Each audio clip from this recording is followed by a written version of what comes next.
Well, good morning, everyone. Glad to see a lot of familiar faces, but you don't look much older. I'm the only one that looks older, I think. But enjoyed the music today. And it's good to see, too, quite a number of new people that I haven't seen before since I left 4 or 5 years ago or something. But I thank you, Donna, that she's asked me to just give an update on our Volunteers in Action program. Some of the slides I might have even showed you, a couple of the old ones, but otherwise, let's go. Yeah, Volunteers in Action report. I'm the field director for Volunteers in Action, and those of you who haven't heard about this before, I'll just go over a few little details. But VIA is Volunteers in Action, and these people are people who give up their lives to do lay activities or lay work. They're laymen, and they go in all sorts of remote places. But I'll rush through some of the slides to just give you an idea for those that aren't familiar with it. There's some of the places where they work, mostly in Papua New Guinea, Solomons and Vanuatu mostly. This is our little team. It's a lay organisation, and I've been involved in it for 10 years. And been the field director for that length of time. These are some of the things that we supply for people who take up this work. You'll just see them there, but there's many other things as well. But these are some of the key statistics I'd like to share with you. For the last 25 years, an average of 397 lay workers, but today it's 515, so it's grown. And they've been sponsored every year at an average cost of over $600,000 per year. On average over the years, there have been 10 baptisms per day as a result of the efforts of Volunteers in Action. It's approximately 3,600, even more, but that's what you get from these people. Approximately 75% or 75 to 80% of baptisms are the results of the efforts of the volunteers. They also care for churches. They plant new ones in remote areas. And just last year I went up to one of the most remotest areas, and it was just opened up 3 churches there by 3 of our Volunteers in Action. It took me 9 hours to get there on the roughest road you've ever seen in an old Land Cruiser, and I've never seen a road like it. I was just, this is up and down all the way. It was, and on the way back I actually got sick, but I vowed I wouldn't go there again unless I could fly in or something. But we also do roofing of churches, more than 1,331 churches in 21 years, which is one roof of a church every almost 6 days. So it's a tremendous boost to the work in the Pacific Islands. There's just one example in the Western Highlands of one new church, which was opened up basically by the volunteer Ezekiel Magoli. These are some of the areas. We've had meetings with the volunteers, all those people with some of the wives, volunteers in the Western Highland Mission. These are in the Enga province. VIAs at Karok Church, Wapanamunda, and that was just last year. In 2024, I was one of the speakers in that area for PNG for Christ, which I'm sure you'll remember. But they're the VIAs that work in that area, and I was very proud or happy to meet with them and share some of their stories with us. There's some more in Mount Hagen. I'm just going to rush through some of the different places so you'll get a broad picture of where they're about. This was in Mendi, in the Western Highlands Mission. This one, you may have seen this, I'm not sure how many years ago this was, but just quickly, this little man on the left in front of me there, he was there for 11 years, and it was in a place where there's no communication, no internet or radio or anything else. And he used to walk 4 days to a nearest town through the bush, sleep overnight in the bush, and come back with roofing iron on his back. And he took a couple of elders. He did that 3 times. You imagine walking for 4 days to put iron on your back and then take it 4 days back.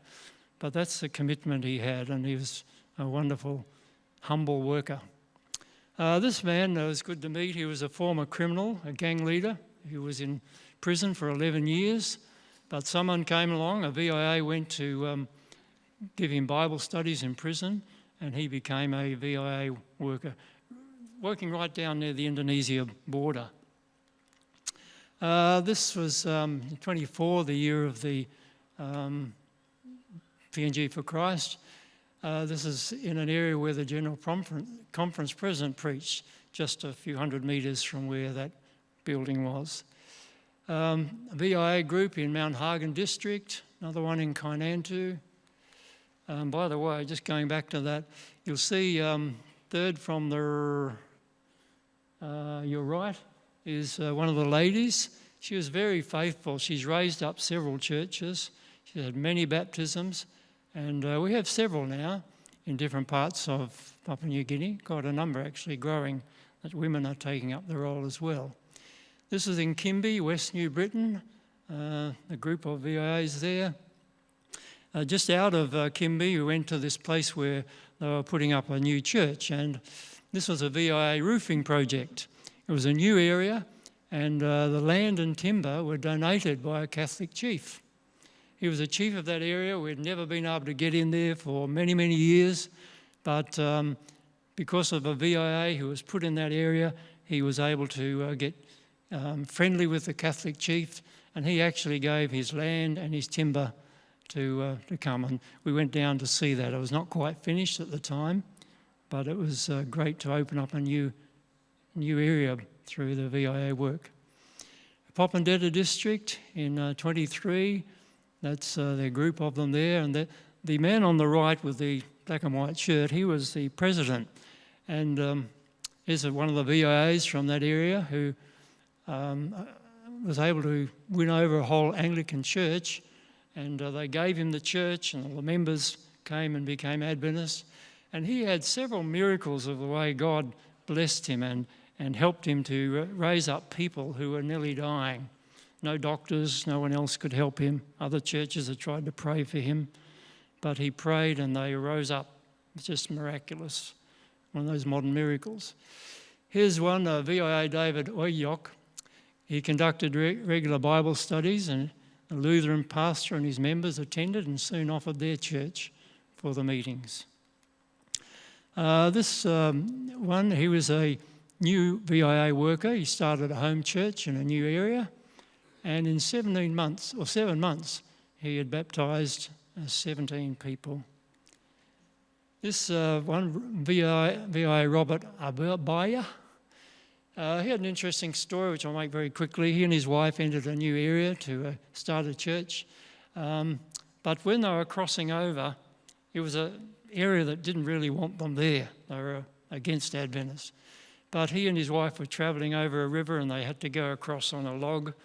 And unfortunately, they fell in, or his wife fell in, and she was carrying a little baby, and the baby got swept away. And unfortunately, the relatives were really angry and blamed him for doing that.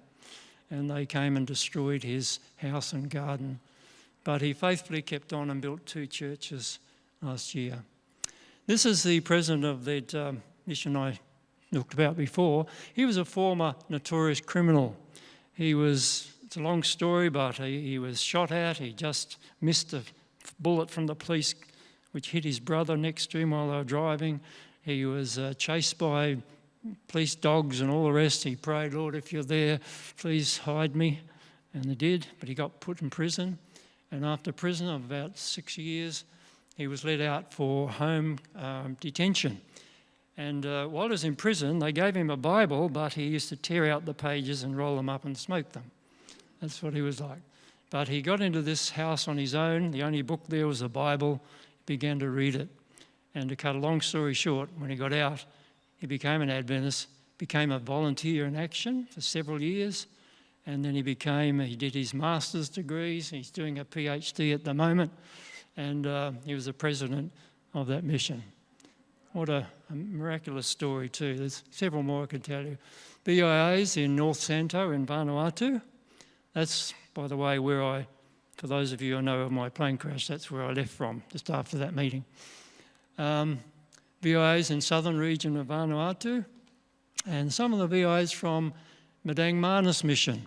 You'll see we were able to give them some gifts, but these ones here, they had walked 5 days each way through the jungle to attend our meetings, and we were able to at least give them a rubber mat to lie on in the jungle for those 5 days going back home.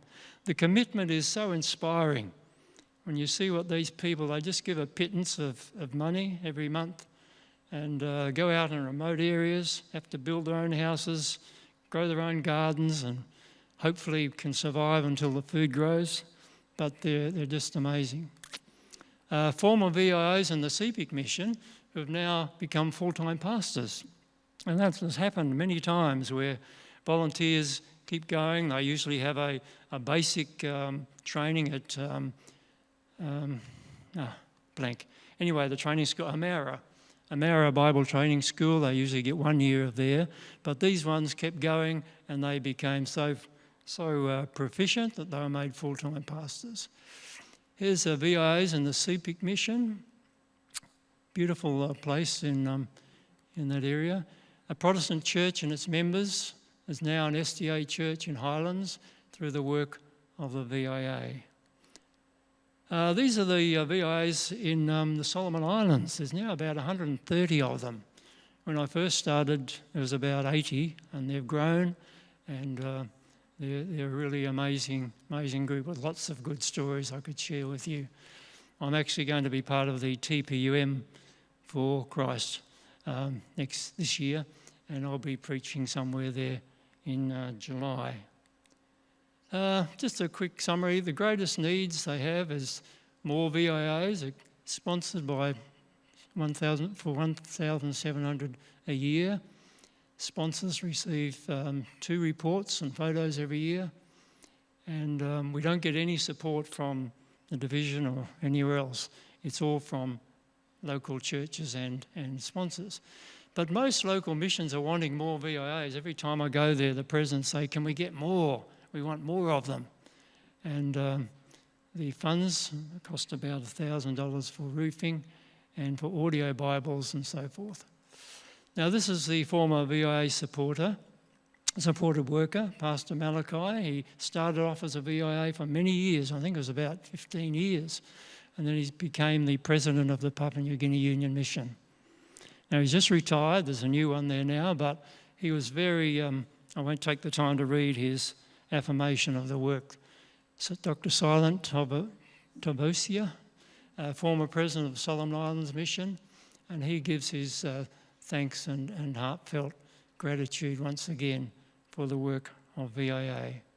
Now, just quickly, my time's probably up, is it? Yeah, I better leave it. I could have told you some of the things that have happened just in the last year or two, but let me just quickly give you one or two. This is through the P&G for Christ. You remember the huge baptisms they had in Port Moresby.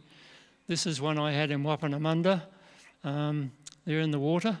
It was a pretty dirty water, I can tell you.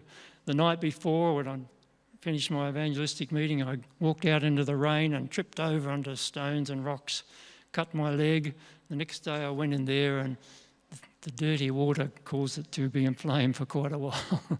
But anyway, look, I'll leave it there.